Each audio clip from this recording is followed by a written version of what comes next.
नमस्कार, आप देख रहे हैं न्यूज़ बिहार टुडे और मैं हूं कैलाश। मैं अभी दरभंगा जिला स्थित श्यामा रेसिडेंसी में मौजूद हूं। मेरे समक्ष जो सामने में बैठे व्यक्ति आपको दिख रहा होगा, कोई परिचय के मोहताज नहीं है। ये बड़ी फेमस चेहरा है जिनका नाम डॉक्टर देवी शाही है। ये टीम में राष्ट्रीय कोर कमेटी में सदस्य हैं और ये मेरे बीच उपस्थित हैं। सबसे पहले मैं आपका स्वागत है। बहुत बहुत धन्यवाद आपको कि आपने इतना समय, बहुमूल्य समय हमें दिया। जी, वहीं अब प्रशांत जी जो जन स्वराज चला रहे हैं, जो उनका पार्टी है जिसके आप कोर कमेटी के सदस्य हैं, और हमने देखा इससे पहले कि न्यूज़ चैनल वाले ने कुछ सर्वे किया था उम्मीदवारी को लेकर के। क्या कुछ कहेंगे? उसमें हमको लगता है कि सबसे प्रथम स्थान आप ही का आया था उम्मीदवारी को लेकर के। क्या कुछ कहेंगे उम्मीदवारी पर? बहुत बहुत धन्यवाद। वो दर्पण वाले थे, जी जी, उन्होंने किया और मुझे तो लगता है बहुत सही आकलन उन्होंने किया है और मैं उन्हें साधुवाद देता हूँ। और पार्टी का जैसे प्रशांत जी का विचार है कि पार्टी का कोई भी उम्मीदवार होना चाहिए, वो ऐसा होना चाहिए कि नज़र, जनता की नज़र में थोड़ा भी खोट उसमें नहीं होना चाहिए। तो थोड़ा भी खोट होने से और अन्य राजनीतिक पार्टी की तरह ही उम्मीदवार हो जाएंगे और ये उन्हें मंजूर नहीं है। इसीलिए हम जैसा सोचते हैं कि उन्होंने ठीक किया है और अब तो प्रशांत जी पर ही है कि अंत में तो उम्मीदवारी को उन्हीं को एक कमेटी है वही घोषित करेगी। तो हम जैसा वो कहेंगे वैसा किया जाएगा। लेकिन जिस तरह से सर्वे किया गया है न्यूज़ चैनल के माध्यम से, तो ये बात निश्चित तौर पर प्रशांत जी को भी पता चल गया होगा। अभी तक में क्या कुछ आपको जानकारी मिली है प्रशांत किशोर जी की तरफ से कि उम्मीदवारी को लेकर के आप क्षेत्र में जाइए, काम कीजिए, इस तरह का कोई संकेत मिला है क्या? वो तो संकेत है, सारे उम्मीदवारों को है और हम लोगों ने भी प्रशांत जी को मना किया है। आज से नहीं, 3-4-5 महीने से हो रहा है कि उम्मीदवार का हमको घोषित कर दें, लेकिन हम ये बोलते हैं कि अभी किसी का उम्मीदवारी नहीं घोषित किया जाए, क्योंकि जब तक सब लोग मिलकर क्षेत्र में मेहनत नहीं करेंगे तब तक हमारा ज़मीनी मजबूती नहीं होगा। चाहते हैं कि जितने भी उम्मीदवार हैं दरभंगा के, जैसे कि शहरी क्षेत्र में 4-5 आदमी हैं, तो वो सब मिलकर इसके लिए कोशिश करें और एक ज़मीन बनाए जन स्वराज के लिए, तभी जन स्वराज मजबूत हो सकता है। इसीलिए हम लोग हमेशा प्रशांत जी से बात मेरी होती रहती है, हम उनको हमेशा मना करते रहते हैं कि ये जब तक पूरा ज़मीन मजबूत नहीं हो जाए तब तक किसी उम्मीदवार को घोषित नहीं किया जाए। वहीं उम्मीदवारी को लेकर बात की जाए, यदि आपकी उम्मीदवारी तय की जाती है तो शहर से तय की जाएगी या फिर ग्रामीण क्षेत्र से तय की जाएगी? आप कहाँ कंफर्टेबल महसूस करेंगे उसके बारे में? नहीं, मैं तो डॉक्टर हूँ और मैंने तो दरभंगा पूरे क्षेत्र के लिए काम किया है, लेकिन चूँकि मैं शहर में रहता हूँ इसीलिए मैंने अपनी उम्मीदवारी शहर क्षेत्र के लिए ही दिया है और हम यहाँ ही के लिए कंफर्टेबल रहेंगे। इसीलिए प्रशांत जी से भी मैंने आग्रह किया है कि अगर मुझे उम्मीदवारी दी जाए तो मुझे ये क्या कहते हैं शहरी क्षेत्र से दिया जाए। एक बात और जोड़ना चाहूँगा कि इससे पहले आप डॉक्टर थे, अभी भी डॉक्टर हैं। कई क्षेत्रों में आपने समाज सेवा करने देने का भूमिका निभाया है। क्या ऐसा आपके दिमाग में आ गया कि आप राजनीति की तरफ बढ़ गए? ऐसा हुआ कि हम तो 30 साल से इस पेशा में हैं और मेरे दिल में चैरिटी है, मतलब हम किसी मतलब से नहीं करते हैं। सेवा करने से मुझे खुशी का बहुत अनुभव होता है। इसलिए मैंने शुरू ही से, जैसा कि मालूम हुआ कि सबसे पहला हमने काम जो शुरू किया तो यहाँ विवेकानंद कैंसर हॉस्पिटल था, तो वो 2-3 आदमी मिलकर कोशिश कर रहे थे बनाने का, लेकिन वो 10 साल से नहीं बन पा रहा था। तो डॉक्टर अशोक सिंह के साथ उन्होंने मुझे आग्रह किया और हम जब से जुड़े उसके बाद से 10 साल में पूरा कैंसर हॉस्पिटल को हमने गांव-गांव घूम के, देहात और शहर के हर आदमी के यहाँ जाकर करीब 3-4 करोड़ पैसा जमा किया और वो बनाया। तो ये मेरा प्लान था कि हमने कैंसर हॉस्पिटल बनाया और बनाने के बाद जो हमें खुशी हुई तो उसके बाद हमें लगा कि नहीं, अब कुछ और काम होना चाहिए। तो मैंने अपने काम के साथ, चूँकि मैं सरकारी सेवा में था 5-6 साल, लेकिन वो मैं बहुत कंफर्टेबल नहीं था, क्योंकि वहाँ काम तो होता नहीं था। आप दरमाहा लेते हैं और काम नहीं करते हैं, जो मुझे सही नहीं लगता था। इसीलिए मैंने छोड़ दिया, सर्विस छोड़ दिया। और तो मेरे पास वक्त भी था, अपना प्रैक्टिस भी करते थे और टाइम भी था। तो जब कैंसर हॉस्पिटल का काम मैंने किया उसके बाद लोगों ने मुझे पहचाना और अन्य सोसाइटी है, जैसे मुझे IMA का प्रेसिडेंट बना दिया, डॉक्टर की जो IMA की संस्था है दरभंगा का। उसके बाद मैं यूनेस्को है उसका भी प्रेसिडेंट हुआ। फिर यहाँ फ्लावर है सोसाइटी है, उसका भी मैं चैम्पियन रहा हूँ, 2 साल ओवरऑल चैम्पियन रहा।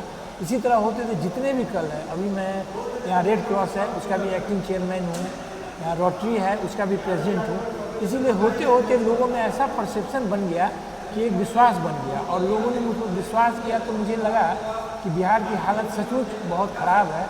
और प्रशांत जी से मेरी मुलाकात हुई। प्रशांत जी मेरे यहाँ आए हुए थे आज से 2 साल पहले। उनसे बातचीत हुई तो उन्होंने यही बोला कि डॉक्टर साहब मुझे बुलाइए आप अपने यहाँ, और मैं वहाँ करीब 25-30 विद्वत जनों से, डॉक्टर से और जो लोग हैं पढ़े लिखे उनसे मैं मिलूँगा। तो वहाँ मेरे घर पर आए थे, रात में करीब 3-4 घंटा हो रहे, और हम लोगों ने एक मीटिंग की।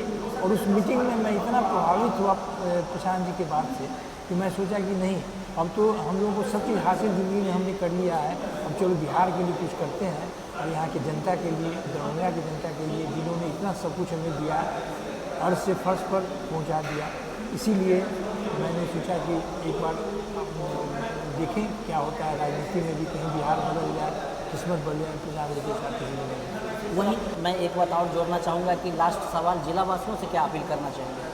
मैं जिला वासियों से यही अपील करना चाहता हूँ कि जो भी जिला के नेतागण हैं और अपने अपने क्षेत्र में जीतते हैं, तो मैं खासकर आपको दरभंगा नगर निगम की बात करता हूँ। तो नगर निगम का जो 30 साल से जो भी हम प्रॉब्लम यहाँ का जो देख रहे हैं वो ज्यों का त्यों है। जैसे कि सबसे बड़ा प्रॉब्लम यहाँ है कि जाम का प्रॉब्लम है। आप देखते हैं पूरा टाउन जाम हो जाता है और नार गुमती है हर इलेक्शन के पहले।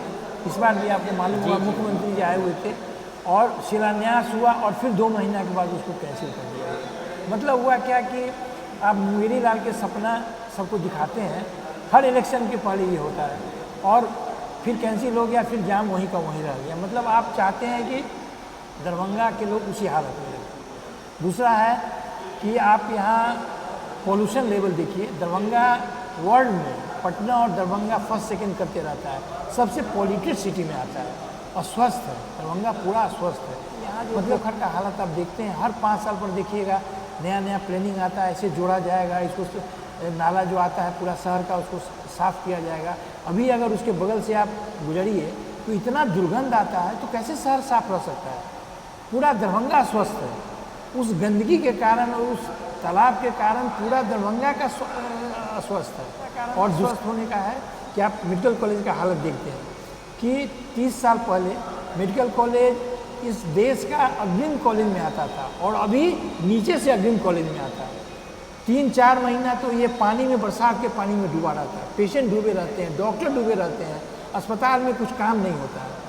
तो सबसे जो ज़रूरी दरभंगा के लिए है, ये 3 चीज़ है जिसका कि सबसे पहले होना चाहिए। लेकिन आज तक किसी राजनेता ने कुछ नहीं किया।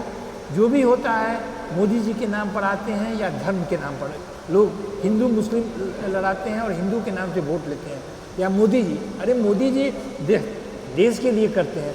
चुनाव में तो बस चुनाव के पहले आए अमित शाह और मोदी जी और फिर 5 साल के बाद आएंगे, कोई मतलब नहीं है। लेकिन ये लोग मोदी जी के नाम से वोट लेते हैं। हमारा ये कहना है कि कोई भी नेता, हम हो या कोई हो, तो यहाँ के लिए काम करना पड़ेगा और यहाँ की जनता को भी ये सीखना पड़ेगा कि जैसे देश के जो सबसे विकसित राज्य हैं, जैसे केरला हुआ, तमिलनाडु हुआ, तेलंगाना हुआ, महाराष्ट्र हुआ, वहाँ क्या सिस्टम है, हर 5 साल पर वो सरकार बदलते हैं। क्यों बदलते हैं? क्यों 5 साल में कोई भी आदमी का सोचने समझने का शक्ति खत्म हो जाता है और वो कुछ काम ही नहीं करेगा।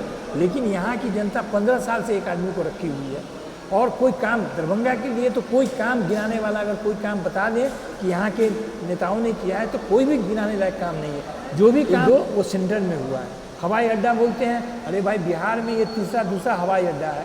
उतना छोटा गुजरात है जो कि हमारा, हमसे मुझे आधा भी पॉपुलेशन नहीं है, वहाँ 19 हवाई अड्डा है। एम्स का बात बोलते हैं, ये 2 इलेक्शन तो एम्स के नाम पर ये जीत चुके हैं। पिछला इलेक्शन हुआ, उसके पहले एम्स आया, शिलान्यास हुआ और 186 करोड़ रुपया केवल DMCH में मिट्टी भराने में खर्च हुआ। और उसका हालत आप देख लीजिए, वो मिट्टी भरा हुआ है और वहाँ सर्कस होता है या डिज्नीलैंड लगता है। क्या आप मानते हैं कि वास्तव में DMCH में जो गरीब लोग हैं वो इलाज कराने जाते हैं, लेकिन वास्तव में उनका इलाज सही से नहीं हो पा रहा है? उनका जो भी इलाज हो रहा है वो वहाँ चूँकि डॉक्टर हैं, PG हैं, वही जितना कर सकते हैं, क्योंकि वहाँ प्रॉब्लम क्या है कि जो नेता लोग बोलते हैं, राजनेता बोलते हैं कि दवा बहुत उपलब्ध है, लेकिन सबसे बड़ा प्रॉब्लम क्या है कि पेशेंट का एक्सपेक्टेशन है कि दवा बहुत है, लेकिन एक्चुअली में वहाँ दवा रहता नहीं है।